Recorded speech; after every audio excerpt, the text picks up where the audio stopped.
The engine of our old 4x4 whined in protest, a lonely sound in a world of absolute silence. We were deep in the Sahara, where maps are mere suggestions and the sun rules without mercy. Musa, our guide, pointed toward a shimmering horizon, our destination, a secret gold mine whispered about but never marked on any map. The journey was a test, a rite of passage into a world where men gamble everything for a glimmer of hope. For thousands, this isn't an adventure story, it's reality. They leave everything behind, driven by poverty and the hope for something more. The Sahara's scale is overwhelming, making you feel like a speck in a vast, empty canvas. Yet, within this emptiness, communities are born, and lives are lived in the harshest conditions. Our mission to understand what drives people to dig under the scorching African sun. We face sandstorms, treacherous outcrops, and relentless heat, each kilometer a small victory.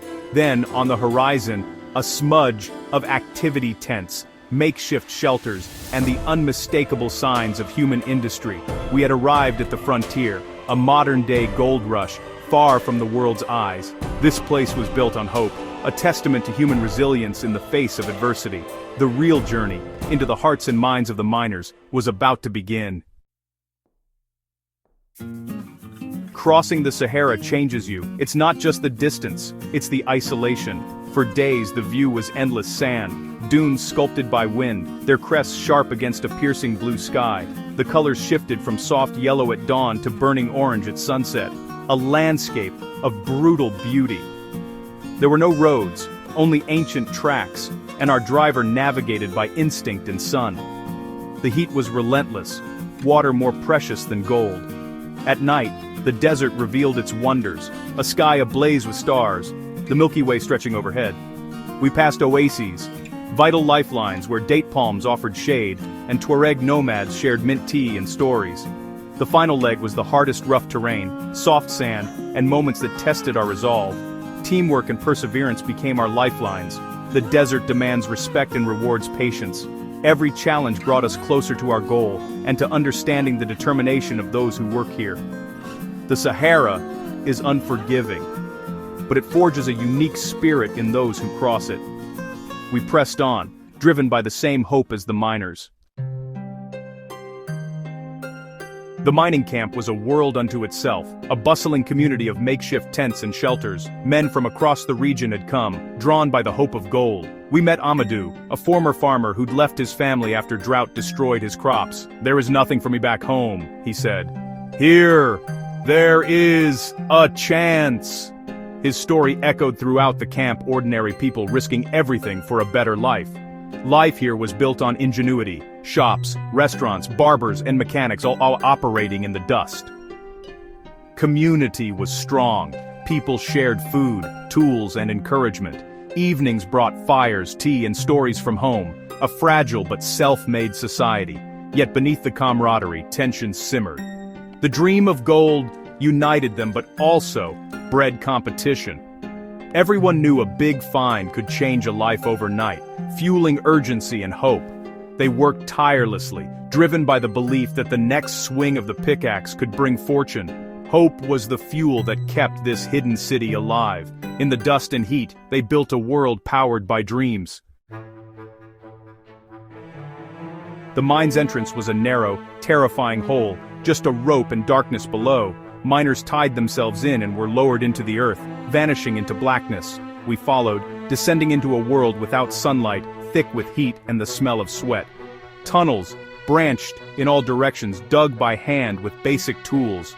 Miners worked in cramped spaces, lying on their stomachs, chipping away at quartz veins. Teamwork was essential. Lives depended on those above, hauling up bags of rock and the miners themselves.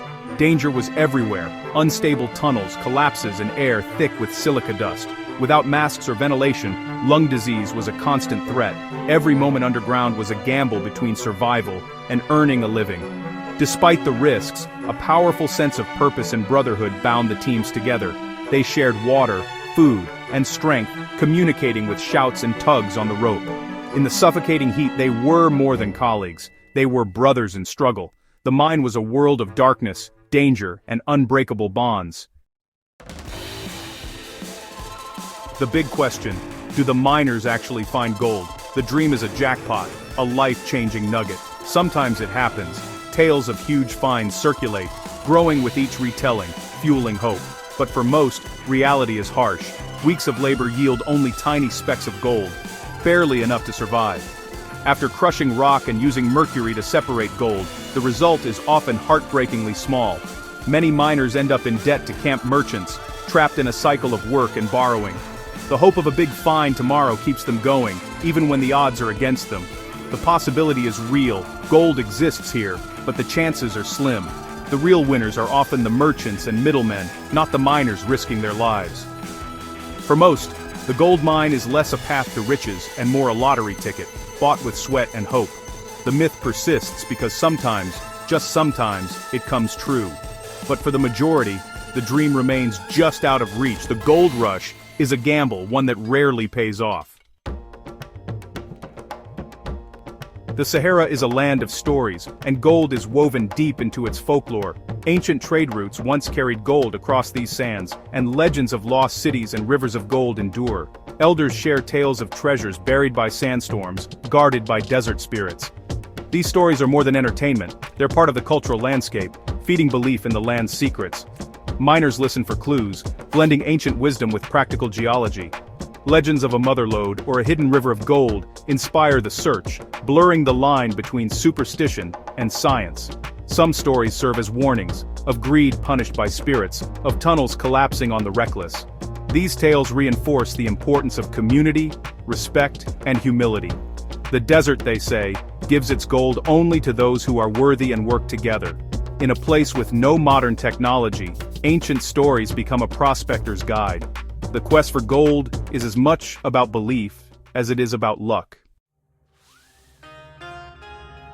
Gold has changed everything here, offering a slim chance to escape poverty. Rare success stories, like a miner who bought a herd of goats, fuel hope for thousands. The mine creates an informal economy, supporting entire communities, but the cost is immense. Men, with coughs from dust, injuries, and mercury poisoning are common.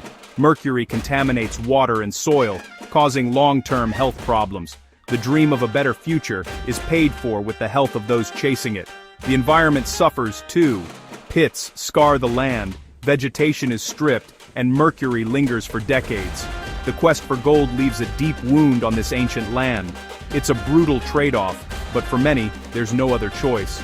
The mine is a symbol of both courage and desperation, a reflection of global inequality.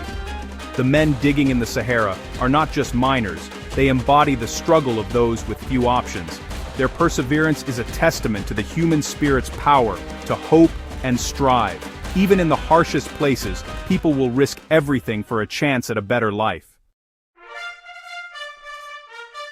I hope this journey into the Sahara's hidden world has opened your eyes as it did mine. The courage and resilience of the people here is unforgettable. If you've been moved by their stories, please consider subscribing to support our work. Thank you for watching.